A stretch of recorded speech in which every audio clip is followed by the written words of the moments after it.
আসসালামু আলাইকুম প্রিয় দর্শক, অন্য মঞ্চের আলাপচারিতায় আপনাদের সকলকে আমন্ত্রণ জানাচ্ছি। বাংলাদেশে নির্বাচন ঘোষিত হয়েছে আগামী 12ই ফেব্রুয়ারি। তবে যে পথে চলছে দেশ, তাতে নির্বাচন আদৌ হবে কিনা রীতিমতো সন্দেহ সেটা নিয়ে। হাদি হত্যাকাণ্ড নিয়ে যেভাবে জ্বলছে সারা দেশ, মানে জ্বালানো হচ্ছে, এটা ভেবেচিন্তেই তাতে মনে হচ্ছে নির্বাচন স্থগিত করে দেওয়ার বড় অজুহাত পেয়ে গেছেন মোহাম্মদ ইউনূস ও এনসিপি জামাত। তাই বিএনপি যতই নির্বাচন চেয়ে গলা ফাটাক, নির্বাচন হবে না। এবং এটাও দেখে নেবেন 25 তারিখে তারেক রহমানও খুব সম্ভব দেশে ফিরবেন না, তিনি আবার বাতিল করে দেবেন তার দেশে ফেরার কথা। ফিরলে বিপদ আছে তারেকের। বিএনপি মনে করছে এখন ভোট হলে তারা সংখ্যাগরিষ্ঠ আসন জিতে ক্ষমতায় আসবে, তাই তারা ভোটের জন্য উতলা। কিন্তু লক্ষ্য করার বিষয় কি জানেন, আওয়ামী লীগও পাখির চোখ করে তুলছে নির্বাচনকে। যদিও তারা এখন নিষিদ্ধ দল, নির্বাচন কমিশনে তাদের নথিভুক্তি এই মুহূর্তে স্থগিত, তথাপি তারা নির্বাচনের প্রচার অভিযান শুরু করে দিয়েছে। তা সে নির্বাচন ফেব্রুয়ারিতে হোক কিংবা তার পরে হোক। কিন্তু এতৎ সত্ত্বেও আওয়ামী লীগ নির্বাচনের প্রস্তুতি বেশ জোরে সোরে শুরু করে দিয়েছে। স্বয়ং শেখ হাসিনার কাছ থেকে সম্প্রতি দলীয় কর্মীদের নির্বাচনের জন্য প্রস্তুত হওয়ার নির্দেশ এসেছে। বলা হয়েছে আওয়ামী লীগ সরকারের আমলের প্রাপ্তিগুলো নিয়ে মানুষের কাছে যেতে হবে নেতাকর্মীদের, ঘরে ঘরে এই বার্তা পৌঁছে দিতে হবে যে দেশ কিভাবে অগ্রগতি অর্জন করেছিল আওয়ামী লীগের শাসনকালে। এবং সেই সঙ্গে এটাও বলতে হবে যে ফিরে এসে আবার দেশকে উন্নতির কোন শিখরে পৌঁছে দিতে চান আওয়ামী লীগ নেত্রী, সেই বিষয়গুলো বলতে হবে, অর্থাৎ আগামীর রোডম্যাপ। এই প্রেক্ষিতে প্রশ্ন জাগে, যখন দল কার্যত নিষিদ্ধ, নির্বাচন হলেও সেখানে অংশগ্রহণের সুযোগ নেই, এবং দলের মূল কর্ণধার নেত্রী যখন স্বয়ং দেশ থেকে নির্বাসিত শুধু নন, তার মাথায় ঝুলছে মৃত্যুদণ্ডের পরোয়ানা, তখন নির্বাচনের জন্য দলকে কেন ঝাঁপিয়ে পড়তে বলছেন শেখ হাসিনা? এটা কি অতিরিক্ত স্মার্টনেস দেখানো, নাকি সত্যি নির্বাচনী ময়দানে আওয়ামী লীগের যোগদানের সম্ভাবনা আছে? এখনকার আলোচনা এই বিষয়টি নিয়ে। কিসের প্রেক্ষিতে আওয়ামী লীগের এই বিশ্বাস জন্মেছে যে তারা নির্বাচনে অংশ নিতে পারবে, এই বিষয়টা নিয়ে এখনকার আলোচনা। প্রথমে দেখা যাক কিভাবে এগোবার ছক করেছেন শেখ হাসিনা। শেখ হাসিনা দলের শীর্ষস্থানীয় নেতা ওবায়দুল কাদেরের, মানে যিনি আওয়ামী লীগের সাধারণ সম্পাদক, তার মাধ্যমে নির্দেশনা প্রদান করেছেন। এই নির্দেশনাগুলি কি? 1. সংগঠন শক্তিশালী করতে হবে, দলকে সুসংগঠিত এবং শৃঙ্খলাবদ্ধ রাখার নির্দেশ তিনি দিয়েছেন, যাতে সদস্যরা নিয়মিত সক্রিয় থাকেন। 2. জনসংযোগ কৌশল, গ্রামীণ এবং শহর এলাকায় ঘরে ঘরে বার্তা পৌঁছানোর জন্য বা কর্মী বাহিনী প্রস্তুত করা। 2024 সালের নির্বাচনে এই মডেলটিতে 6 লক্ষ প্রচার কর্মী নিয়ে আওয়ামী লীগ নির্বাচনী ময়দানে নেমেছিল। 3 নম্বর, ঐতিহ্য এবং দৃষ্টিভঙ্গির বার্তা। এটা খুব বড় একটা বার্তা। সেটা কি? এটা হচ্ছে মুক্তিযুদ্ধের ঐতিহ্য এবং অগ্রগতির বিবরণ বলার মাধ্যমে দলের সাথে সংযোগ স্থাপন করা। এইগুলো হচ্ছে পদ্ধতি। গণতান্ত্রিক প্রক্রিয়া পুনঃপ্রতিষ্ঠার আহ্বান তিনি করেছেন। নভেম্বর 2025-এ শেখ হাসিনা স্পষ্টভাবে বলেছেন যে চলমান নির্বাচন প্রক্রিয়া গণতান্ত্রিক নয় এবং আওয়ামী লীগের সংখ্যাগরিষ্ঠ জনগোষ্ঠীকে প্রতিনিধিত্ব করে না। তার দল অনেকগুলি শর্ত পূর্বাবস্থায় ফিরিয়ে আনার জন্য দাবি করেছে। কেমন? সেগুলো হচ্ছে যে সমস্ত অধ্যাদেশ অবিলম্বে প্রত্যাহার করতে হবে, দ্বিতীয়, হাসিনা এবং দলীয় নেতাদের বিরুদ্ধে যে বানোয়াট মামলা প্রত্যাহার করতে হবে। তারপর সকল রাজনৈতিক বন্দী অবিলম্বে মুক্তি দিতে হবে তাদেরকে। তত্ত্বাবধায়ক সরকার একটা প্রতিষ্ঠা করতে হবে যারা নির্বাচন পরিচালনা করবে। এছাড়া লিবারেশন ওয়ার ঐতিহ্য অর্থাৎ মুক্তিযুদ্ধের যে চেতনা এবং ঐতিহ্য এবং তার যে জাতীয় পরিচয় সেগুলোকে ফিরিয়ে আনতে হবে। ডিসেম্বর ফিরিয়ে আনতে হবে না, আরো শক্ত করে প্রতিষ্ঠিত করতে হবে মানুষের মনে। ডিসেম্বর 2025-এ যে বিজয় দিবসে শেখ হাসিনা একটি শক্তিশালী, এই 16 ডিসেম্বর তিনি বার্তা দিয়েছেন। তিনি বলেছেন যে বঙ্গবন্ধু শেখ মুজিবুর রহমানের নেতৃত্বে এবং আওয়ামী লীগের দিক নির্দেশনায় 1971 সালে লিবারেশন ওয়ারের আত্মা সংরক্ষণ করা জাতীয় দায়িত্ব। এই প্রচারের মূল স্তম্ভ মানে কোন কোন দিকে প্রচার হবে, সব থেকে বড় জিনিস যেটা বলা হয়েছে সেটা হচ্ছে শেখ হাসিনার দল তার গত 15-16 বছরের শাসনকালে যে অর্থনৈতিক পরিকাঠামোগত অবকাঠামোগত সাফল্য অর্জন করেছে সেইগুলো মানুষের মধ্যে প্রচার করতে হবে। সাম্প্রতিক এক সাক্ষাৎকারে তিনি দাবি করেছেন যে এই সমস্ত সক্রিয় প্রচার কৌশল তিনি বাস্তবায়ন করতে হবে এবং এর আগেই বলেছি এর ভিত্তি হবে গত 15-16 বছরের শাসনকালের যে সাফল্য, সেই সাফল্যগুলো।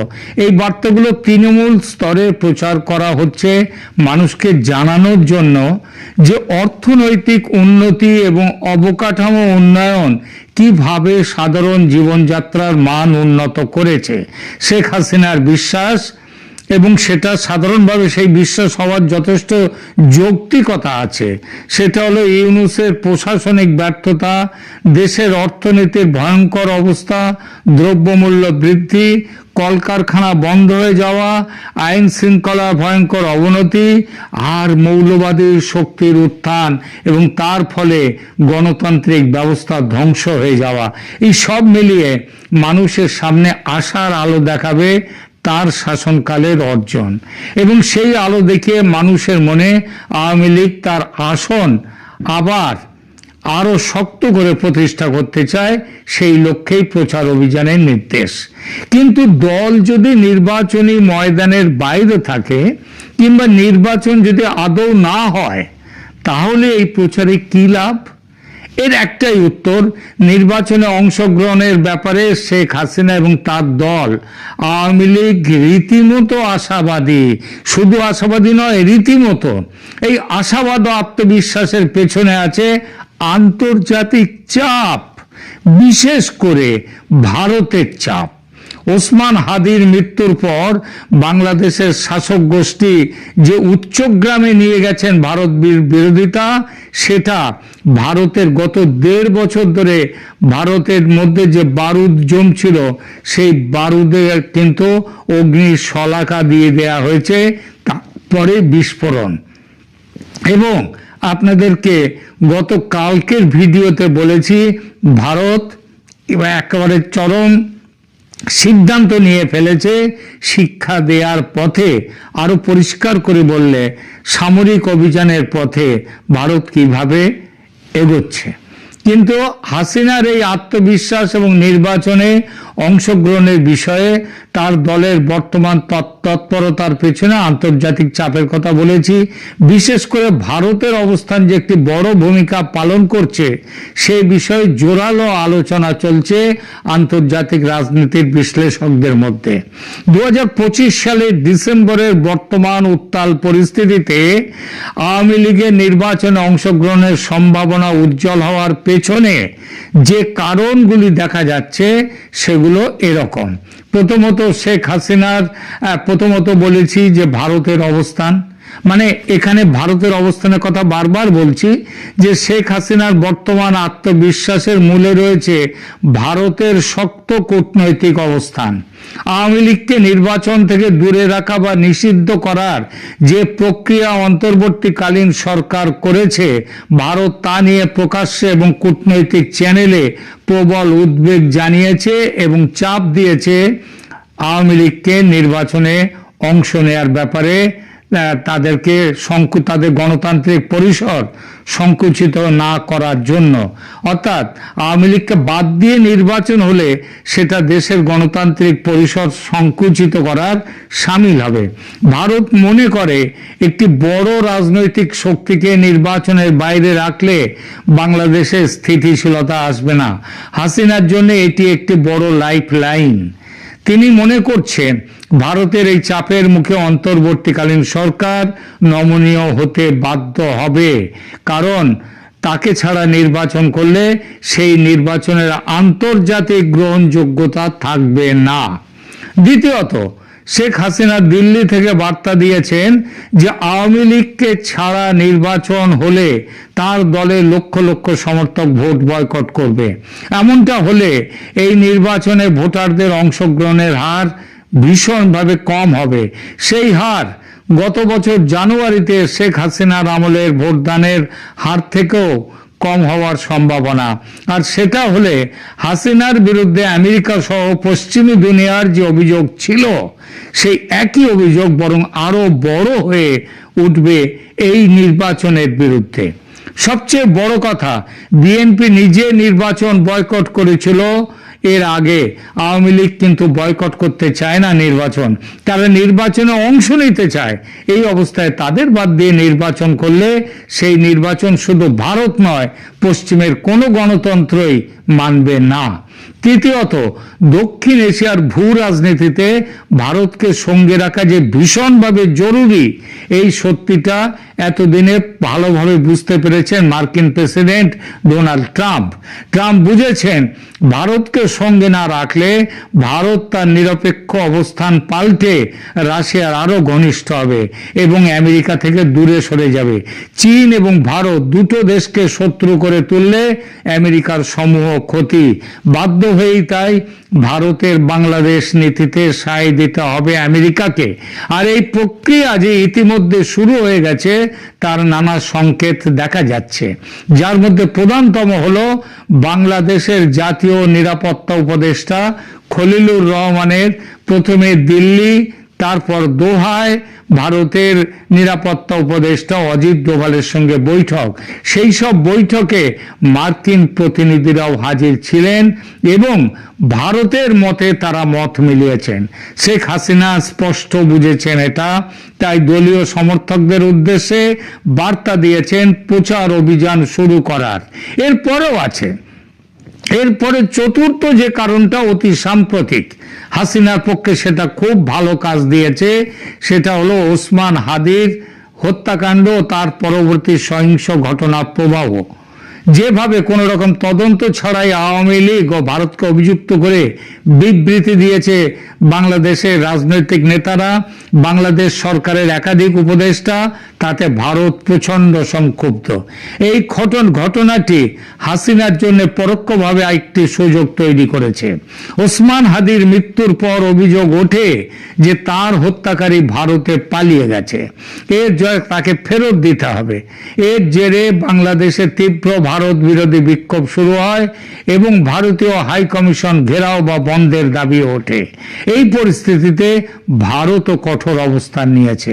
ভারতীয় ভিসা সেন্টারগুলো সাময়িকভাবে বন্ধ করা হয়েছে এবং ঢাকায় ভারতীয় দূতকে বাংলাদেশ তলব করেছিল, তার পাল্টে হিসেবে ভারতও কড়া ভাষায় কূটনৈতিক প্রতিবাদ জানিয়েছে। এসব ঘটনায় হাসিনার কি লাভ? বাংলাদেশে দেখুন, বাংলাদেশে যখনই ভারত বিরোধিতা সহিংস রূপ নেয় বা অস্থিতিশীলতা তৈরি হয় তখন ভারত নিরাপত্তা নিয়ে তার নিরাপত্তা নিয়ে উদ্বিগ্ন হয়ে পড়ে। ভারত তখন মনে করে যে বাংলাদেশে হাসিনাই একমাত্র স্থিতিশীলতার গ্যারান্টি। ওসমান হাদির মৃত্যুকে কেন্দ্র করে সৃষ্ট অরাজকতা ভারতকে এই সিদ্ধান্তে আরো অটল করছে যে বর্তমান অন্তর্বর্তী সরকার পরিস্থিতি নিয়ন্ত্রণে ব্যর্থ এবং হাসিনার মতো শক্ত হাতের শাসকই তাদের বাংলাদেশের জন্য যেমন প্রয়োজন তেমনি ভারতেরও অভ্যন্তরীণ নিরাপত্তার জন্য প্রয়োজন। হাসিনার আত্মবিশ্বাস এখান থেকেই আসছে যে পরিস্থিতি যত খারাপ হবে ভারতের সমর্থন তার প্রতি তত জোরালো হবে। হাসিনা যে কর্মীদের উন্নয়নের কথা বলে ঘরে ঘরে যাওয়ার নির্দেশ দিয়েছেন, তা মূলত দলের মনোবল চাঙ্গা রাখার এবং অস্তিত্ব টিকিয়ে রাখার কৌশল তো বটেই, তার সঙ্গে বিরাটভাবে ফিরে আসা নির্বাচনী ময়দানে, সেটাও উদ্দেশ্য। যদিও প্রকাশ্যে বড় সমাবেশ করা কঠিন, তবুও গোপনে বা ঘরোয়াভাবে জনসংযোগের মাধ্যমে তিনি ভোটারদের মনে করিয়ে দিতে চাইছেন তার সময়ের স্থিতিশীলতার কথা। আওয়ামী লীগ নিষিদ্ধ হওয়ার বা কোণঠাসা হওয়ার ভয়ের মধ্যেও নভেম্বরে দেশ জুড়ে শাটডাউন বা বিক্ষোভের ডাক দিয়ে সফল করেছে, সেগুলো নিজেদের উপস্থিতির জানান দিয়েছে। এই সক্রিয়তা আন্তর্জাতিক বিশেষ মহলকে দেখানোর জন্য যে আওয়ামী লীগ এখনো একটি শক্তিশালী পক্ষ এবং তাদের ছাড়া রাজনীতি অচল। শেখ হাসিনার এই রীতিমতো আশাবাদী হওয়ার পেছনে এগুলো প্রধান কারণ।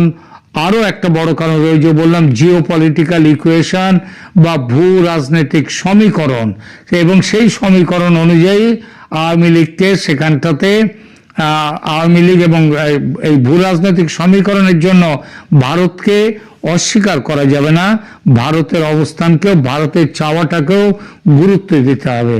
সুতরাং কি দেখা গেল শেখ হাসিনার আত্মবিশ্বাস কোনো অলীক স্বপ্ন নয়, বরং এটি ভারতের কূটনৈতিক লেভারেজ এবং বাংলাদেশের অভ্যন্তরীণ স্থিতিশীলতাকে কাজে লাগানোর ঠান্ডা মাথার রাজনৈতিক হিসাব।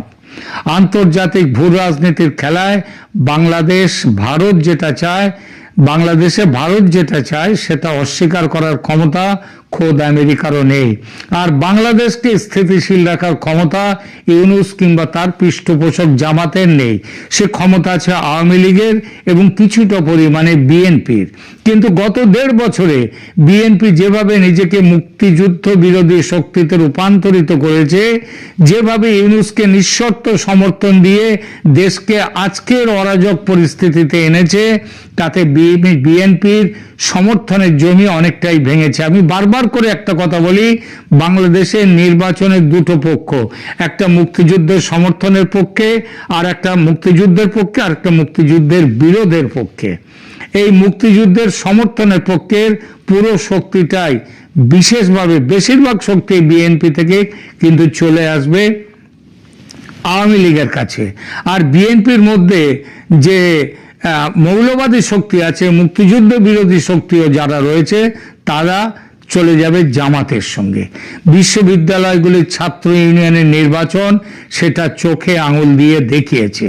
আওয়ামী লীগের অনুপস্থিতির কথা ভেবে বিএনপি নিজেকে যতই ক্ষমতাবান ভাবুক না, আসলে সেটা নয়।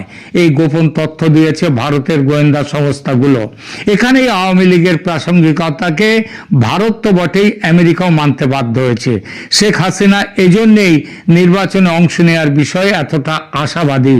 দলীয় সমর্থকদের উদ্দেশ্যে ঘরে গিয়ে প্রচার করতে বলা হয়েছে এজন্যই।